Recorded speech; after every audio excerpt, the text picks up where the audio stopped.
ओला TV खूबसूरती पहले versus अभी। एक गांव में सूर्या नाम का आदमी रहता था। वो गांव में ही पैदा होकर बड़ा हुआ था। पहाड़, घाट और नदी, गीले पेड़, उनसे आती हुई ठंडी ठंडी हवा, पहाड़ी के किनारे की कटाई, बारिश गिरने पर भीगी मिट्टी की खुशबू, आंगन में रंगोली, शाम होते ही नदी में तैरना, ऐसे गांव की खूबसूरती देखकर अनुभव करते हुए बड़ा हुआ।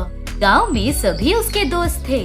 सूर्या हर दिन सुबह शाम नदी के किनारे तक चलकर वहां थोड़ी देर बैठकर घर लौट आता था। ऐसे एक दिन नदी के किनारे तक जाकर लौटकर आ रहा था।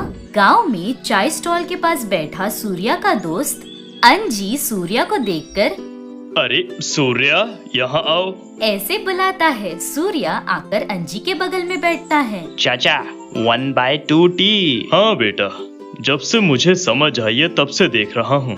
हर दिन सुबह और शाम पूरे गांव का चक्कर लगाकर नदी, पहाड़, नालियाँ सब देख कर आते हो। गांव में सभी लोग तुम्हारा दोस्त पागल है क्या, ऐसे क्यों घूम रहा है, पूछ रहे हैं। किसी ने कहा या तुम ही कह रहे हो? तुम पूछोगे तो नहीं बताऊंगा, इसलिए उन पर धकेल रहे हो। मतलब कोई भी कुछ भी कहेगा तो मैं क्यों चुप रहूंगा? हड्डियां तोड़ दूंगा। किसी ने नहीं कहा, मैं ही कह रहा हूँ। बोलो, क्यों घूम रहे हो? देखो चाचा, मैं नदी, पहाड़, नालियाँ ये सब देखने नहीं गया था। मतलब किसी लड़की के लिए जा रहा है? धोखेबाज, चड्डी फ्रेंड हूँ ना, मुझे बताए बिना लड़की के लिए घूम रहे हो।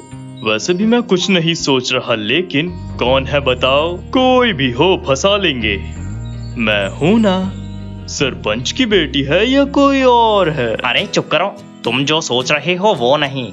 लड़की के लिए बिल्कुल भी नहीं। मैं इस गांव की खूबसूरती देखने जाता हूँ। गांव की खूबसूरती? इस गांव में इतना क्या खूबसूरत है? खराब होने के कगार पर है। घर और सड़क पर गोबर ही गोबर है। हमारा गांव कितना खूबसूरत है पता है? नहीं पता, बताओ।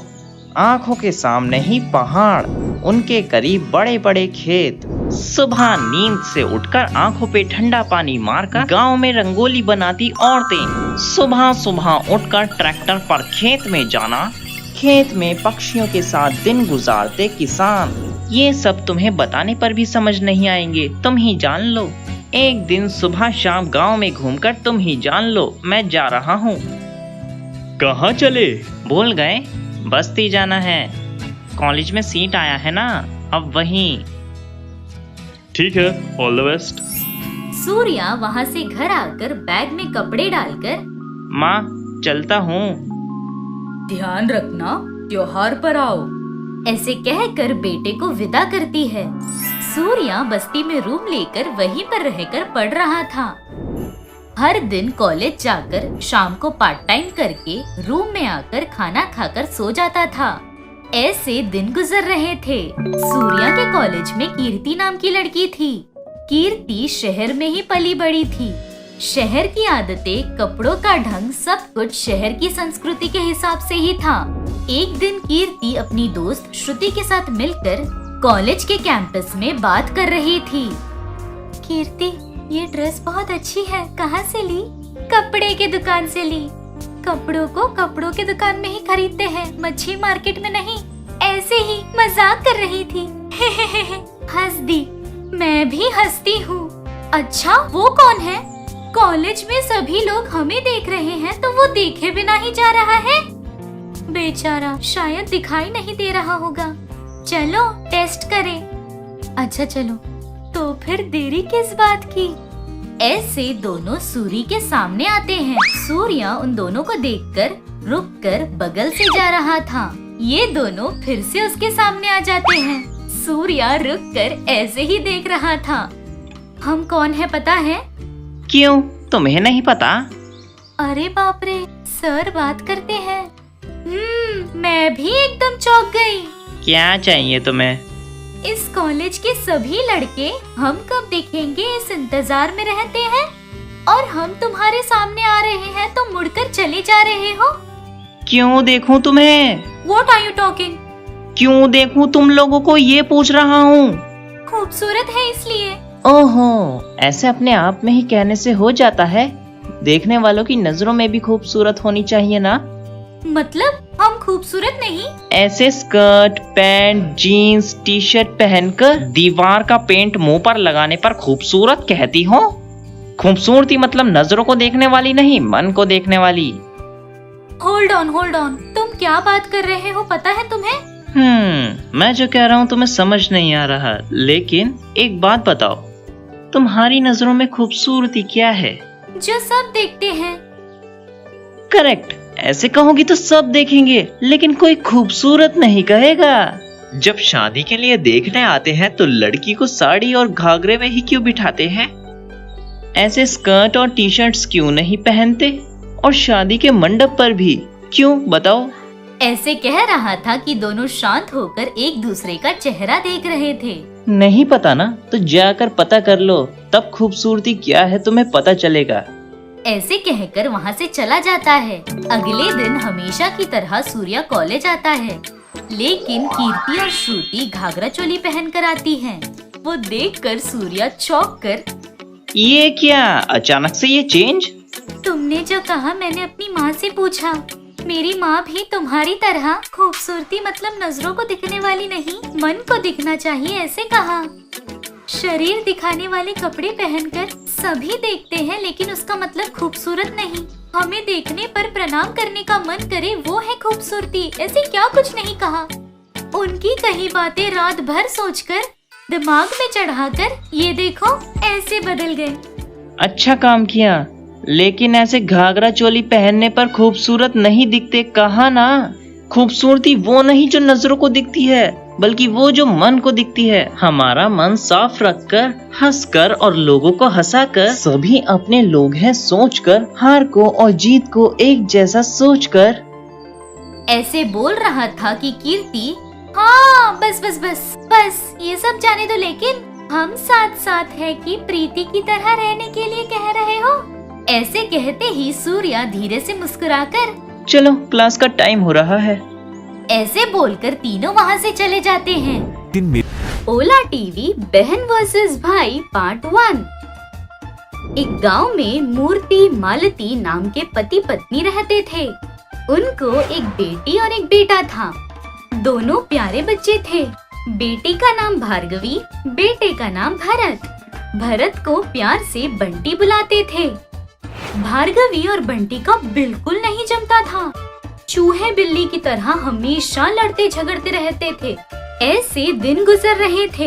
एक दिन मालती हाथ में चाय का कप ले आकर हॉल में बैठे मूर्ति के पास आकर, ये लो चाय, ऐसे बोलकर उसे चाय देती है। मूर्ति चाय लेते हुए, बच्चे नहीं उठे? बहुत देर हो गई, कॉलेज चले गए क्या? ऐसे बोलते ही भार्गवी आकर, मैं उठ गई पापा, वो अभी तक नहीं उठा, अभी उठा कर लाती हूँ। हाँ वो काम करो, बोलकर चाय पी रहा था। भार्गवी वहाँ से बंटी के कमरे में आती है। बंटी चादर ओढ़कर सो रहा था। बंटी को देखकर, बैल की तरह कितने अच्छे से सोए हो, अभी बताती हूँ तुम्हें। ऐसे बोलकर बाथरूम में जाकर एक बकेट में पानी ले आकर, अब देखो तुम्हारे बिस्तर पर सुनामी आएगी, ऐसे सोचकर उस बकेट का पानी सोए हुए के ऊपर बंटी के ऊपर गिराती है। फिर भी बंटी नहीं उठता, अपनी जगह से हिलता भी नहीं है।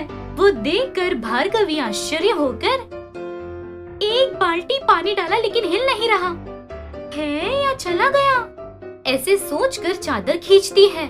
बिस्तर पर बंटी नहीं था, तकिए थे। वो देखकर भार्गवी शॉक हो रही थी कि उसके ऊपर एक बकेट पानी गिरता है। भार्गवी पूरी तरह गीली हो जाती है।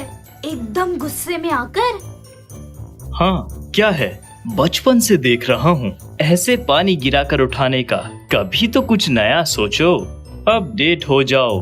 पुराने विचारों से चलती रहोगी तो कैसे चलेगा। जाओ जाकर सर पोंछ लो, मैं नहा कर आता हूँ। ऐसे बोलकर वहाँ से बाथरूम में जाता है। भार्गवी गुस्से से वहाँ से चली जाती है। बंटी नहाकर बाहर आता है। हॉल में भार्गवी देखकर, छोटू हेयर स्टाइल बहुत अच्छा है, हाँ थैंक्स। ऐसे बोल रहा था कि उसकी माँ आकर बंटी को देखकर, ए क्या है रे वो हेयर स्टाइल, चिड़िया का घोंसला बनाया है। ऐसे बोलते ही बंटी चौंक कर, चिड़िया का घोंसला? ऐसे बोलकर फोन निकालकर फोन में अपना हेयर स्टाइल देखता है। खराब लग रहे थे। दीदी की तरफ गुस्से से देखकर, क्या किया तुमने? तुमने ही कहा ना कुछ नया सोचो दीदी, इसलिए तुम्हारे शैम्पू में फिनाइल मिलाया। कैसा लगा? डायन कहीं की, मेरे हाथ लगोगी ना तब बताऊंगा तुम्हें अच्छे से। जाओ कद्दू कहीं के। तुम ही कद्दू। ऐसे दोनों झगड़ा कर रहे थे कि मालती गुस्से से, चुप करो। टॉम एंड जेरी की तरह जब देखो तब एक दूसरे के साथ झगड़ा करते रहते हो, रोको। उसे रुकने बोलो ना। तुम ही कुत्ते की तरह भौंक रहे हो। तुम ही बंदर की तरह चिढ़ा रही हो। दोनों को बोल रही हूँ चुप रहो। ए चलो खाकर कॉलेज जाओ। ऐसे बोलकर दोनों को वहाँ से डाइनिंग टेबल की तरफ ले आती है। दोनों बैठ जाते हैं। उनकी माँ परोस रही थी। ए ये लो, ये डोसा खाओ। डोसा? ये महारानी को डोसा पसंद है ना, इसे दो, मैं इडली खा लूंगा। ठीक है। माँ उसे अदरक की चटनी पसंद है ना, ये लो, लेने का हो? मैं ले लूंगा, बोलने की जरूरत नहीं है। मैं भी खाऊंगी, बोलने की जरूरत नहीं। क्या खाओगी? झाड़ू की तरह थी, लकड़ी की तरह हो गई हो। इलेक्ट्रिसिटी पोल की तरह थे तुम, वायर की तरह बन गए ना। ए खाते वक्त भी क्या है ये झगड़ा, चुपचाप से खाओ। ऐसे कहती है। दोनों खाकर कॉलेज की तरफ जा रहे थे। माँ मैं चलता हूँ। दीदी को लेकर जाओ ना, एक ही तो कॉलेज है ना। उसे? माँ मैं उसकी गाड़ी पर नहीं जाऊंगी, पापा से कहो मुझे नई गाड़ी दिलाने। अच्छा बोल दूंगी, अभी के लिए जाओ। ऐसे बोलकर भेजती है। दोनों एक ही बाइक पर कॉलेज आ जाते हैं। शाम को कॉलेज खत्म होते ही भार्गवी फिर से बाइक पर आने के लिए क्लास से आ रही थी। भार्गवी को देखते ही बंटी, आ रही है, मेरे सिर पे फिनाइल डाला था ना, बताता हूँ, अब तुम्हें घर तक चलाता हूँ, देखो। ऐसे सोचकर बाइक स्टार्ट करके भार्गवी कितना भी बुला रही थी नजरअंदाज करके घर आता है। भार्गवी बहुत गुस्से से, इडियट फेलो, जानबूझकर मुझे यहाँ छोड़कर गया, घर पहुँचकर बताती हूँ मैं तुम्हें। ऐसे बोलकर वहाँ से चलते हुए घर पहुँच जाती है। चल चल कर घर आ जाती है। घर आते ही मालती, बंटी तुम्हारे लिए बाइक स्टार्ट करके बहुत देर तक खड़ा था, कहाँ चली गई थी? ऐसे कहती है। माँ की बात सुनकर भार्गवी शॉक। उतने में ही बंटी आकर, हाँ पूछो माँ, पूछने वाला कोई नहीं है इसलिए सर पर चढ़ रही है। अरे छोटा भाई कॉलेज होते ही घर आ जाता है, उसके साथ मिलकर जाना ही नहीं है। कैंटीन में अपनी दोस्तों के साथ गॉसिप कर रही थी ये। ऐसे बोल रहा था कि भार्गवी आश्चर्य होकर मुंह खोलकर देख रही थी। उतने में मूर्ति आकर, हे चुप करो, तुम और तुम्हारी ये एक्टिंग। तुम्हारी माँ मासूम हो सकती है लेकिन मैं नहीं। जानबूझकर दीदी को छोड़कर आकर माँ को कहानियाँ बता रहे हो। हाँ पापा, मुझे नजरअंदाज करके चला गया ये। माँ तुम उनकी बात मत मानो। तुम्हारी अच्छाई नहीं पता क्या? हाँ हाँ, पानी की तरह बह रहा है ना। पापा मुझे स्कूटी दिलाइए ना, उसकी गाड़ी पर मैं नहीं जाऊंगी। स्कूटी क्या बेटा, तुम्हें कार दिलाता हूँ। ऐसे कहते ही बंटी शॉक। भार्गवी बंटी की तरफ देखकर हंस रही थी। उतने में मूर्ति, वैसे भी तुम्हारी शादी करवा रहा हूँ ना, कार लेकर दहेज दे दूंगा। बोलते ही सभी लोग शॉक। शादी क्या जी? तुम्हें नहीं बताया ना, भार्गवी के लिए एक अच्छा रिश्ता आया है। लड़का सॉफ्टवेयर इंजीनियर है, महीने का लाखों कमा रहा है। 2 दिन में आकर लड़की को देखेंगे ऐसा कहा। मैंने हाँ कह दी है। ऐसे बोलते ही बंटी भार्गवी एक दूसरे को देखकर चुप हो जाते हैं। बंटी के चेहरे पर खुशी और उदासी दोनों दिख रहे थे। मालती हंसते हुए, लड़के के बारे में जाना अच्छा ही है ना? सभी लोग अच्छा ही कह रहे हैं। देखते हैं, लड़के को लड़की पसंद आनी चाहिए, लड़की को भी पसंद आना चाहिए। ऐसे बोलते ही भार्गवी, पापा मैं अभी शादी नहीं करना चाहती, हमारे कर्जे मिटने के बाद कर लूंगी। कर्जा तो हमेशा रहेगा ना बेटा, तुम उन सब के बारे में मत सोचो। अगर लड़का पसंद आया तो 2 महीने में ही शादी करवा दूंगा। ऐसे बोलते ही बंटी, करवा दीजिए पापा, बहुत सर दर्द है ये लड़की। शादी करके भेज देंगे तो आप, माँ और मैं खुशी से रह सकते हैं। ऐसे बोल रहा था कि भार्गवी बगल में रखा बोतल गुस्से से हाथ में लेकर ऐसे मारने जा रही थी। बंटी बाप रे! ऐसे बोलकर वहाँ से भाग रहा था। भार्गवी को लड़के वाले देखकर क्या कहते हैं, बंटी बोलने के अनुसार दीदी की शादी करवाकर खुशी से रह रहा था। शादी हुई भी या नहीं, होने के बाद क्या होता है ये हम अगले वीडियो में देखेंगे। तब तक के लिए देखते रहिए Ola TV. Ola TV, rich students versus poor students.